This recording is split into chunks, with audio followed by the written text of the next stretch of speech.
Hello friend, स्वागत है आप सभी का आपके अपने यूट्यूब चैनल पर। दोस्तों, आज की इस वीडियो में हम रेलवे एनटीपीसी एसएससी एमटीएस के लिए इम्पोर्टेंट 20 क्वेश्चंस को कवर करने वाले हैं। तो वीडियो को बिना स्किप किए एंड तक ज़रूर देखें। अगर आपको हमारी वीडियो अच्छी लगे तो वीडियो को लाइक करें और ज़्यादा से ज़्यादा शेयर करें। तो वीडियो को हम शुरू करते हैं। भारत में कार्यपालिका का अध्यक्ष कौन होता है? तो भारत में जो कार्यपालिका का अध्यक्ष होता है वो कौन होता है? तो ये राष्ट्रपति होता है। तो फ्रेंड, जो राष्ट्रपति होता है, प्रेसिडेंट, ये भारत में क्या होता है? कार्यपालिका का अध्यक्ष होता है। तो कार्यपालिका का अध्यक्ष कौन होता है? भारत का राष्ट्रपति कार्यपालिका का अध्यक्ष होता है। आगे बढ़ते हैं। नेक्स्ट क्वेश्चन है, भारतीय योजना आयोग की स्थापना निम्न में से किस वर्ष हुई थी? तो जो योजना आयोग थी इसकी स्थापना किस वर्ष हुई थी? तो योजना आयोग था फ्रेंड, इसकी स्थापना 1950 में हुई थी। कब हुई थी? 1950 में। ऑप्शन सी करेक्ट आंसर हो जाएगा। योजना आयोग की स्थापना 1950 में हुई थी। अब योजना आयोग की जगह कौन सा आयोग आ गया? तो नीति आयोग आ गया। क्या? नीति आयोग इस समय अस्तित्व में है। ठीक है, नीति आयोग। आगे बढ़ते हैं। नेक्स्ट क्वेश्चन है, प्रयोगशाला में संश्लेषित किया गया पहला कार्बनिक यौगिक कौन था? तो प्रयोगशाला में संश्लेषित किया गया पहला कार्बनिक यौगिक कौन था? फ्रेंड, यूरिया इस क्वेश्चन का करेक्ट आंसर हो जाएगा। प्रयोगशाला में पहला संश्लेषित किया गया जो कार्बनिक यौगिक था, यूरिया था। ऑप्शन सी करेक्ट आंसर हो जाएगा। अगला क्वेश्चन है, महमूद गजनवी के सभी आक्रमण 1000 ईस्वी से 1026 ईस्वी के बीच में सर्वाधिक महत्वपूर्ण आक्रमण कौन था? तो फ्रेंड, जो महमूद गजनवी था उसने भारत पर कितने 17 आक्रमण किए? कुल कितने? 17 आक्रमण किए। कब से? तो 1000 ईस्वी से लेकर 1026 ईस्वी के बीच में उसने कुल 17 आक्रमण किए थे महमूद गजनवी ने। तो इसमें से आप इस क्वेश्चन में आपसे पूछा सर्वाधिक महत्वपूर्ण आक्रमण कौन था? तो महमूद गजनवी द्वारा भारत पर किए गए जो सर्वाधिक महत्वपूर्ण आक्रमण था वो सोमनाथ मंदिर पर आक्रमण, जो 1025 और 26 में किया था। ये कौन सा? तो 17वां आक्रमण था। सोमनाथ मंदिर पर आक्रमण किया था और यहाँ से इसने बहुत धन लूटा था। तो यहाँ से क्या? धन बहुत लूटा था इसने। तो ये महत्वपूर्ण आक्रमण हो जाएगा। ऑप्शन सी करेक्ट हो जाएगा। सोमनाथ मंदिर पर आक्रमण कब किया था? 1025 और 26 ईस्वी में किया था। जीव विज्ञान के जनक फादर ऑफ बायोलॉजी के नाम से जाने जाते हैं। तो जीव विज्ञान का जो जनक हैं, फादर ऑफ बायोलॉजी किसे कहा जाता है?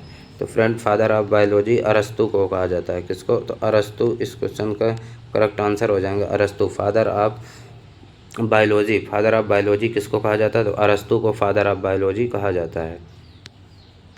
कंप्यूटर के विकास में सर्वाधिक योगदान किसका है? तो कंप्यूटर के विकास में जो सर्वाधिक योगदान है ये आपको बताना किसका है। तो कंप्यूटर के विकास में सर्वाधिक योगदान ये वॉन न्यूमैन का है। किसका? वॉन न्यूमैन का। तो ऑप्शन डी करेक्ट आंसर हो जाएगा। Von Neumann. वॉन न्यूमैन का सर्वाधिक योगदान है कंप्यूटर के विकास में। ऑप्शन डी करेक्ट आंसर होगा। किस तत्व को रसायन विज्ञान में आवारा तत्व की संज्ञा दी जाती है? इंपॉर्टेंट क्वेश्चन है फ्रेंड, इसमें स्टार बना लेना है। तो किस तत्व को रसायन विज्ञान में आवारा तत्व की संज्ञा दी गई है?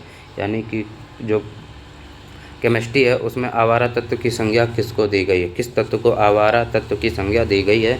तो ये दी गई किसको? Hydrogen. Option D correct answer हो जाएगा। हाइड्रोजन। हाइड्रोजन को किस आवारा तत्व की संज्ञा दी गई है? किसको? हाइड्रोजन इसका करेक्ट आंसर हो जाएगा।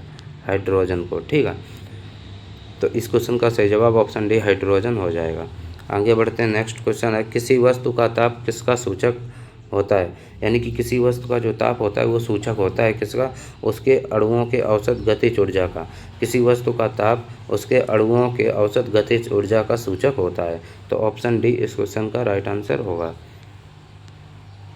गुप्त वंश ने किस अवधि में शासन किया था? जो गुप्त वंश था किस अवधि में शासन किया था इन्होंने? आपको बताना गुप्त वंश का जो टाइम पीरियड था ये किस अवधि तक रहा ये गुप्त वंश का। तो गुप्त वंश का जो टाइम पीरियड था ये था 319 से 500 ईस्वी तक। 319 से 500 ईस्वी तक। ऑप्शन ए करेक्ट हो जाएगा। गुप्त वंश की अवधि का शासन का जो अवधि था वो 319 से 500 ईस्वी तक था। निम्न में से किसकी बीमा रैखिक संवेग बीमा के समान होती है? इम्पोर्टेंट क्वेश्चन है ये आपके साइंस का। तो किसकी बीमा जो होती है संवेग बीमा के समान होती है? तो ये किसकी, आवेग की जो बीमा होती है संवेग बीमा के समान होती है। किसका? तो आवेग इसका करेक्ट आंसर हो जाएगा। आवेग की बीमा संवेग के बीमा के समान होती है। ऑप्शन सी करेक्ट आंसर होगा। संघ की कार्यपालिका शक्ति निहित होती है। तो जो संघ की कार्यपालिका शक्ति है ये किसमें निहित होती है? तो संघ की जो कार्यपालिका शक्ति है ये राष्ट्रपति में निहित होती है। किसमें? राष्ट्रपति में। ऑप्शन बी करेक्ट आंसर हो जाएगा। राष्ट्रपति में। इसमें तो राष्ट्रपति में संघ की कार्यपालिका शक्ति निहित होती है। राष्ट्रपति में संघ की कार्यपालिका शक्ति निहित होती है। महमूद गजनवी के भारत पर आक्रमण का उद्देश्य क्या था? तो महमूद गजनवी का जो भारत पर आक्रमण का उद्देश्य था वो क्या था?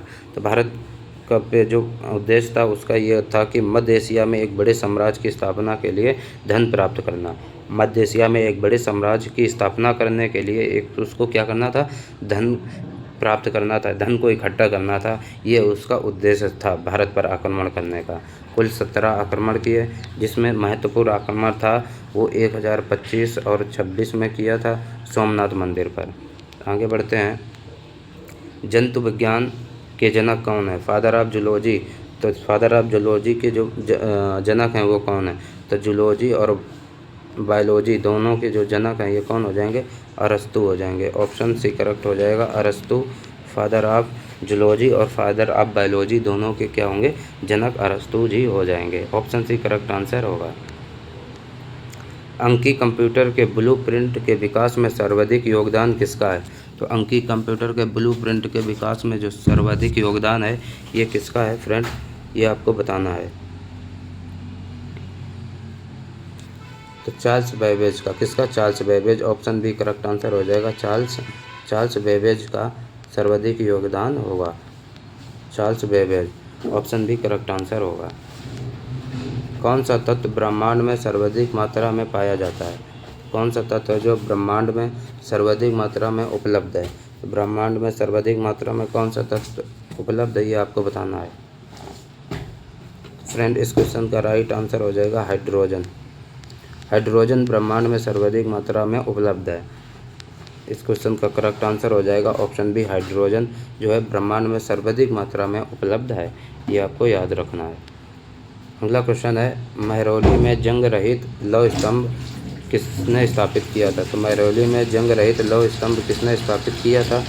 ये गुप्त वंश ने किया था। किसने? तो गुप्तों ने किया था। जो महरौली में जंग रहित लौह स्तंभ है ये किसने? गुप्त वंश के शासकों ने स्थापित किया था। तो इस क्वेश्चन का राइट आंसर हो जाएगा ऑप्शन ए गुप्त वंश। गुप्त वंश के शासकों ने इसको स्थापित किया था। अगला क्वेश्चन है, एक तरंग के लिए आवर्तकाल द्वारा विभाजित तरंग दैर्घ्य के बराबर होती है। तो एक तरंग के लिए आवर्तकाल द्वारा विभाजित तरंग दैर्घ्य होती है, तरंग दैर्घ्य के बराबर क्या होती है? तो तरंग क्या होगी? तरंग वेग होगी। तरंग वेग इसका करेक्ट आंसर हो जाएगा। एक तरंग के लिए आवर्तकाल द्वारा विभाजित तरंग दैर्घ्य के बराबर तरंग वेग होगी। क्या होगी? तो तरंग वेग इसका करेक्ट आंसर हो जाएगा। ऑप्शन सी राइट आंसर है। अगला क्वेश्चन है, भारत का राष्ट्रपति। जो भारत का राष्ट्रपति होता है वो क्या होता है ये आपको बताना। तो भारत का राष्ट्रपति होगा वो राज्य का प्रधान होगा या केवल सरकार का प्रधान होगा या राज्य का प्रधान नहीं है या राज्य और सरकार दोनों का प्रधान होगा, ये आपको बताना। तो भारत का जो राष्ट्रपति है ये क्या होता है? ये राज्य का प्रधान होता है। राज्य का मतलब होता है केंद्र, यानी केंद्र से रिलेटेड है। केंद्र, राज्य का यहाँ मतलब है केंद्र का। तो ये किसका? राज्य का प्रधान होता है। भारत का राष्ट्रपति राज्य का प्रधान होता है। ऑप्शन ए करेक्ट आंसर हो जाएगा। अगला क्वेश्चन है, भारतीय संविधान के किस अनुच्छेद में उल्लिखित है कि भारत का एक उपराष्ट्रपति भी होगा? तो उपराष्ट्रपति से रिलेटेड जो अनुच्छेद है वो कौन सा, ये आपको बताना है। तो भारतीय संविधान में जो उपराष्ट्रपति से रिलेटेड अनुच्छेद है वो आर्टिकल कौन सा है? वो आर्टिकल आपका कौन सा हो जाएगा? 63 हो जाएगा। आर्टिकल 63 भारत का उपराष्ट्रपति होगा। आर्टिकल 63 जो है ये कहता है भारत का एक उपराष्ट्रपति होगा। ऑप्शन बी करेक्ट आंसर हो जाएगा। राष्ट्रपति का जो अनुच्छेद है वो कौन सा? अनुच्छेद 52। अनुच्छेद 52 कहता है भारत में एक राष्ट्रपति होगा। अनुच्छेद 52 कहता है, जबकि अनुच्छेद 63 कहता है कि भारत में एक उपराष्ट्रपति होगा। तो उपराष्ट्रपति से रिलेटेड जो अनुच्छेद है आर्टिकल वो कौन सा? आर्टिकल 63 ऑप्शन बी में दिया है। ऑप्शन बी करेक्ट आंसर होगा। नेक्स्ट क्वेश्चन है फ्रेंड, आज का हमारा लास्ट भी क्वेश्चन है, प्रकृति में सबसे अधिक मात्रा में पाया जाने वाला कार्बनिक यौगिक है। तो प्रकृति में सबसे अधिक मात्रा में पाया जाने वाला जो कार्बनिक यौगिक है वो कौन सा हो जाएगा? वो सुक्रोज हो जाएगा। क्या हो जाएगा? Sucrose. Option C correct answer हो जाएगा, सुक्रोज। ऑप्शन सी इस क्वेश्चन का करेक्ट आंसर हो जाएगा।